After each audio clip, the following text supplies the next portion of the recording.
নমস্কার বন্ধুরা, welcome to soulful tyre channel.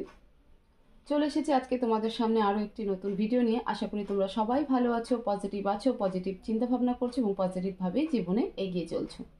আজকে রিডিংয়ে দেখব এই নিউ মুন, আজকে 28 তারিখ এবং আজকে অমাবস্যা, তো নতুন চাঁদ আসতে চলেছে। অমাবস্যার পরে আবার পূর্ণিমা, তো তারপর থেকে ফুল মুন শুরু হবে আবার, তো সেটা 15 দিন পরে। তো এই নিউ মুন তোমাদের জীবনে কি ইম্প্যাক্ট ফেলতে চলেছে, নিউ মুন ব্লেসিং কি হতে চলেছে, সবটাই দেখবো আজকের ভিডিওতে। আমি কার্ড সাফল করছি, তোমরা প্রে করে নাও যাতে ঈশ্বর তোমাদেরকে এই রিডিংয়ের মাধ্যমে সঠিক গাইডেন্স দেয়, সঠিক রাস্তা দেখায়, তোমাদের হেল্প করে। প্রে করো নিজের শক্তিকে, নিজের ঈশ্বরকে, নিজের আল্লাহকে, গডকে, যে শক্তিকে বিশ্বাস করো। প্লিজ ডিভাইন আমাকে গাইড করো। এই নিউ মুন আমার যে সকল ভিউয়ার্সরা রয়েছে তাদের জীবনে কি প্রভাব ফেলতে চলেছে, প্লিজ ডিভাইন গাইড করো।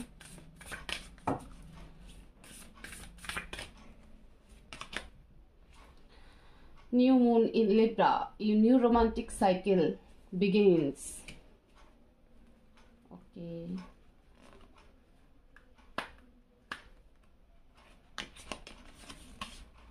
Blue moon, believe in the impossible. Card, sorry.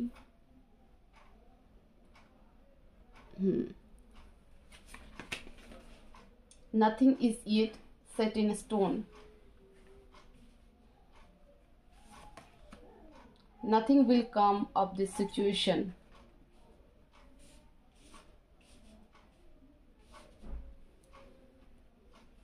And what do you need to release? Okay.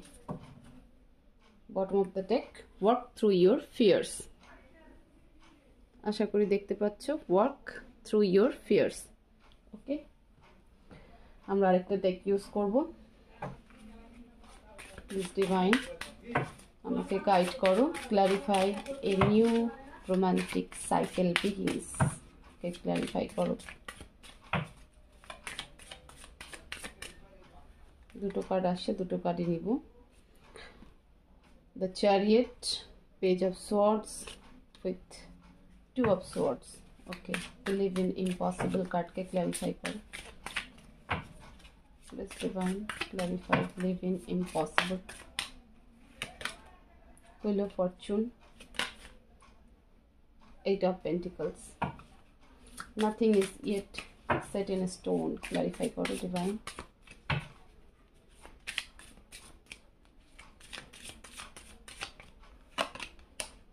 Nine of Swords with Queen of Pentacles. Okay. Nothing will come this situation. কার্ডকে clarify করো।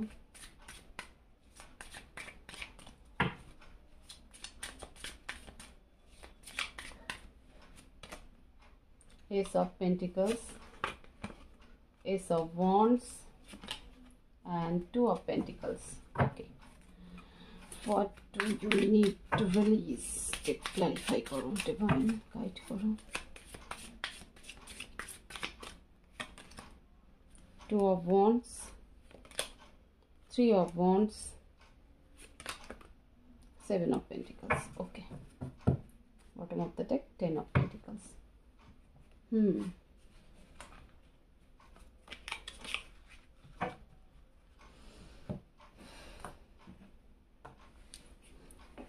New moon blessing প্রথমে তো সুন্দর, প্রথম card যেটা এসেছে সেটা খুবই সুন্দর। তোমাদের জীবনে নতুন রোমান্টিক সাইকেল শুরু হতে চলেছে এই নিউ মুন থেকে। আর এবার নিউ মুন ইন লিব্রা, ঠিক আছে, new moon in Libra.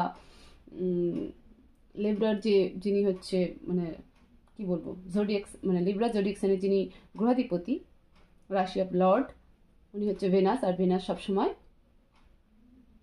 Love, romance, respect এই সবেরই কথা বলে। তো ফার্স্ট ব্লেসিং তোমাদের জীবনে রোমান্টিক লাইফ নিয়ে আসছে। তোমাদের জীবনে নতুন কোনো সাইকেল হতে চলেছে, ঠিক আছে। যা এতদিন চলে আসছিল সেই সাইকেল কিন্তু ব্রেকডাউন হয়ে তোমাদের লাভ লাইফে অনেক প্রবলেম চলেছে, রিলেশনশিপে অনেক প্রবলেম চলছিল, সেটা এই নিউ মুন থেকে কিন্তু একটা নতুন রোমান্টিকভাবে কিন্তু নিউ রোমান্টিকভাবে কিন্তু শুরু হতে চলেছে। Second, believe in the impossible. আমরা বলি না, মানে আমাদের একটা অন্ধবিশ্বাস হয় না, না এটা আর হবেই না। তো এখানে বলা হচ্ছে যে এরকম হবে না বলে কোনো কিছু নেই, মিরাক্কেল হতেই থাকে আর মিরাক্কেল হয়েও থাকে। তো বিশ্বাস রাখো যে কোনো কিছুই অসম্ভব নয়, সবটাই সম্ভব।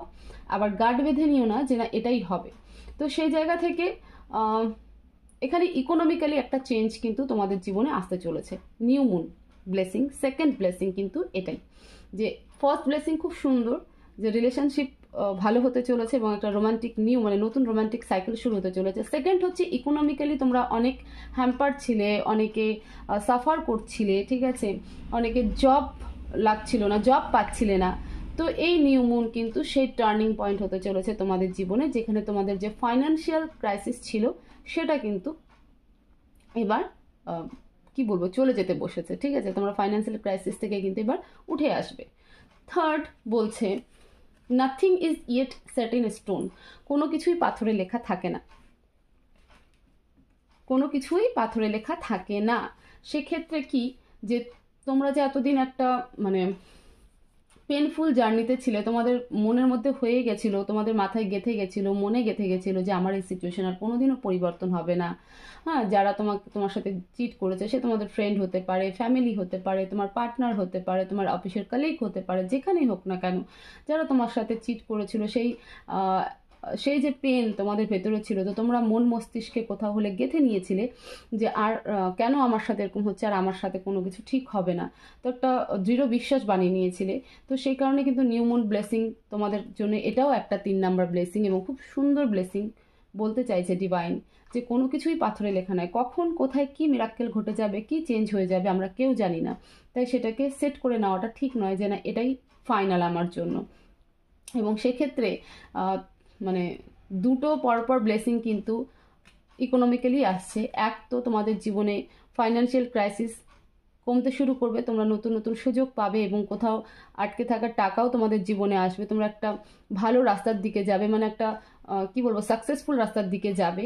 এবং যে জায়গাটা থেকে তোমরা বারবার করে নিজেকে ডিপ্রেশনের দিকে নিয়ে যাচ্ছিলে, তো সেখানেও কিন্তু তুমি স্টেবল হতে শুরু করবে। তারপর বলছে nothing will come of this situation, কখন কোন সিচুয়েশন চলে আসবে সেটা আমরা কেউ জানি না।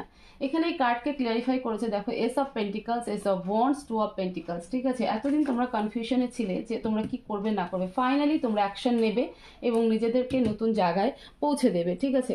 এবং তোমরা বাইরে কোথাও যেতে পারো, মানে তোমাদের ট্যুরের একটা ব্যাপার কিন্তু আসছে, স্পিরিচুয়ালি একটা মানে স্পিরিচুয়াল প্লেসে কিন্তু তোমরা কোথাও যাবে, একদিনের জন্য হলেও যাবে, ঠিক আছে। এবং যে জায়গাটায় তোমরা জাগলিং করছিলে, কনফিউশন হচ্ছিলে যে আমি করব কি করব না, কিভাবে করব, মানে মাথা কাজ করছিল না, সঠিক সিদ্ধান্ত নিতে পারছিলে না, সেই জায়গায় কিন্তু এবার সিচুয়েশন পরিবর্তন হতে চলেছে এবং তোমরা খুব তাড়াতাড়ি নিজেদের জন্য অ্যাকশন নেবে এবং নিজেদের কেরিয়ারকেও গ্রোথের দিকে নিয়ে যাবে, নতুন নতুন ক্রিয়েটিভ আইডিয়া আসবে তোমাদের মধ্যে এবং অবশ্যই তোমরা বাইরে কোথাও যাবে এবং সেটা স্পিরিচুয়াল প্লেস কিন্তু হতে চলেছে, বুঝতে পারলে। সেটা একদিনের জন্য হলেও তোমরা কিন্তু সেই স্পিরিচুয়াল প্লেসে অবশ্যই যাবে। লাস্ট বলছে what do you need to release, কি মানে এমন কি আছে যেটা তোমার নিজের মধ্যে থেকে রিলিজ করা দরকার, অত্যন্ত প্রয়োজন। এই কার্ডকে ক্লিয়ারিফাই করেছে two of wands, three of wands এবং 7 অফ পেন্টিকলস। এক জায়গায় থেমে থাকতে মানে হলো না ব্যাপারটা, ধরো যে দুটো পার্সনকেও যদি আমি ভেবে দেখি যে আমি এর কাছে থাকবো না তার কাছে থাকবো, তো সেখানে একটা ক্লিয়ারিফিকেশনের আমাদের প্রয়োজন, ক্লিয়ারভাবে দেখা দরকার। তো সেই এনার্জেটিক সেই অ্যাকশন মোড আমাদের জীবনে হওয়া উচিত, ঠিক আছে। আমি যদি মনে করি যে এই টক্সিক পার্সনকেও রাখবো কারণ এর সাথে আমার প্রফিট আছে, আবার এই পার্সনকেও রাখবো কারণ এর সাথে আমার ইমোশনাল বন্ড আছে, না, তোমাকে সেই জায়গাটা রিলিজ করতে হবে, নিজের সেলফ রেসপেক্টকে বুঝতে হবে, নিজের আত্মসম্মানকে বুঝতে হবে যে না আমার কার সাথে থাকা উচিত কার সাথে থাকা উচিত না। সিমিলারলি কেরিয়ারের ক্ষেত্রেও কিন্তু একই জিনিস অ্যাপ্লিকেবল, যে শুধু ভেবেই যাচ্ছি বাট অ্যাকশন নিচ্ছি না, তো সে জায়গায় কিন্তু বুঝতে হবে এবার যে আমাকে এবার অ্যাকশন নিতে হবে এবং নিজেই সব করব সেই চিন্তা ভাবনাটাও কিন্তু মাথা থেকে বের করতে হবে। হয় না যে আমাদের চারপাশে এমন কিছু মানুষ আছে তাদের মধ্যে 2-3 জনকে আমাদের পছন্দই নয়, কিন্তু সেই 2-3 জনকে দিয়েই আলটিমেটলি আমার কাজটা হবে, ঠিক আছে? তো সেই টিম ওয়ার্কের কথাও কিন্তু এখানে বলছে, ইউনিভার্স টিম ওয়ার্কের কথাও বলছে। তো সেই জন্য বলছে সেই যে নেগেটিভ মাইন্ডসেট, সেই নেগেটিভ মাইন্ডসেটকে রিলিজ করে দাও। এটা তোমার জন্য ভীষণ ইম্পর্টেন্ট। কারণ তোমার যদি মনে হয় যে তোমার সামনে থাকা ব্যক্তি তোমার কাজে আসতে পারে বা তোমার জন্য উনি সেই কাজটা তোমার জন্য করতে পারে বা ওনাকে বললেই সেই কাজটা আলটিমেটলি সাকসেসফুল হবে, তাহলে অবশ্যই ওনার সাথে কথা বলো। এরকম নয় যে সেই মানুষটা খারাপ বা তোমার সাথে কখনো খারাপ বিহেভ করেছে বলে যে তুমি তার সাথে কথা বলবে না বা তার হেল্প নেবে না। সেই নেগেটিভ চিন্তাভাবনাকে রিলিজ করাটা খুব ইম্পর্টেন্ট। এবং 7 অফ পেন্টিকলস, ওভার থিঙ্কিং করা বন্ধ করো, ঠিক আছে? ওভার থিঙ্কিং করতে মানে ওভার থিঙ্কিং করার যে একটা কি বলবো নেশা থাকে কিছু কিছু মানুষ, যে কিছু জিনিস নিয়ে প্রচুর ওভার থিঙ্কিং করে, ঠিক আছে? তো বলতে পারছে না, বাট ওই সিচুয়েশনকে নিয়ে প্রচুর ওভার থিঙ্কিং, আমার সাথে কেন হলো, আমার সাথে কেন করছে, এই লোকের কাছে যাব, এর সাথে কেন করলো, আমার পার্টনার এরকম কেন করলো। বলতে হলে ক্লিয়ার বলো, নেগেটিভ মাইন্ডসেট রাখো না। সামনের মানুষ খারাপ ভাবছে না ভালো ভাবছে সে পরের কথা, কিন্তু তোমার যদি মনে হয় যে তোমার সাথে তোমার পার্টনার ভুল করছে, তাহলে অবশ্যই তাকে ক্লিয়ার কমিউনিকেশনে বলো। ওভার থিঙ্কিংকে রিলিজ করো, নেগেটিভিটিকে রিলিজ করো। মনে যাই থাকুক না কেন সেটা বলে, এবং কাউকে জাজ করো না, ঠিক আছে? সবার প্রথম যে কাউকে জাজ করো না যে এই মানুষটা খারাপ, একে দিয়ে আমার কোনো কাজ হবে না। তো নিউ মুন তোমাদের জীবনে এতগুলো ব্লেসিং আছে। এক, রিলেশনশিপে ব্লেসিং আছে, নতুনভাবে রিলেশন শুরু হচ্ছে তোমাদের। যে সম্পর্ক এতদিন ধরে ভাঙাচোরার মধ্যে দিয়ে যাচ্ছিল, অনেক পেনফুল ছিল, সেই জায়গায় একটা রোম্যান্টিক সাইকেল শুরু হচ্ছে। এবং তারপরের যে ব্লেসিংগুলো সেগুলো সম্পূর্ণ তোমাদের ইকোনমিক্যালি, ফাইন্যান্সিয়ালি এবং কেরিয়ার রিলেটেড। আর লাস্ট যেটা আছে সেটা সবার প্রথম যে নিজেকে অ্যাকশন মোডে নিয়ে আসো। তোমাদের জন্য খুব ভালো সময় আসতে চলেছে, খুব সুন্দর সুন্দর তোমাদেরকে ডিভাইন ব্লেসিং দিচ্ছে। নিজেদেরকে অ্যাকশন মোডে নিয়ে আসো, নিজেদের ভেতরে নেগেটিভিটিকে নিজেদের থেকে বের করে দাও এবং কাউকে জাজ করতে যেও না। তো এই হচ্ছে তোমাদের আজকে নিউ মুন ব্লেসিং রিডিং। আশা করবো ভিডিও তোমাদের অনেক ভালো লাগবে, রিডিং তোমাদের অনেক ভালো লাগবে এবং তোমরা অনেক কিছু জানতে পারবে এখান থেকে, এবং সেই মতো নিজেদেরকে প্রিপেয়ার করে নেবে যে আমাদেরকে আগামীতে কি করা উচিত এবং কিভাবে চলবো, ঠিক আছে? এবং কোথায় কোথায় তোমাদের মিস্টেক হচ্ছিল সেটাকেও তোমরা কারেকশন করতে পারবে। তো ভিডিওটাকে প্রচুর শেয়ার করো, লাইক করো, চ্যানেলটাকে অবশ্যই অবশ্যই সাবস্ক্রাইব করো। কমেন্ট বক্সে thank you universe, thank you divine অবশ্যই লেখো। তোমরা সবাই ভালো থাকো, সুস্থ থাকো, দেখা হবে নেক্সট ভিডিও। So much.